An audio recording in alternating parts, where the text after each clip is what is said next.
பகைவனையும் அன்பு செய்ய சொன்னார். தப்பு பண்ணால் மன்னிக்க சொன்னார். 7 முறை இல்லை, 70 முறை இல்லை, 700 முறை இல்லை, 7000 முறை மன்னிக்க சொன்னார்.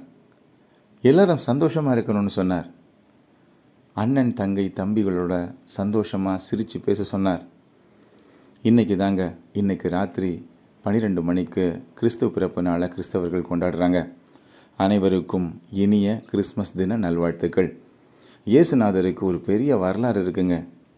வரலாறையே 2ஆக பிரித்தவர் இயேசுநாதர். இன்னைக்கு வரைக்கும் நம்ம வரலாற்று புத்தகத்தில் படிக்கிறது கிறிஸ்து பிறப்பதற்கு முன், கிறிஸ்து பிறப்பதற்கு பின், வரலாறையே 2 கூறுகளாக பிரித்த ஒரு மாபெரும் கடவுள்னா அது இயேசுநாதர் தான். அனைவருக்கும் இனிய கிறிஸ்மஸ் தின நல்வாழ்த்துக்கள். எல்லாரும் அன்போடையும் சந்தோஷத்தோடையும் நிம்மதியோடையும் இந்த கிறிஸ்மஸ் பண்டிகையை கொண்டாட எல்லாம் வல்ல இறைவனை வேண்டுகிறேன்.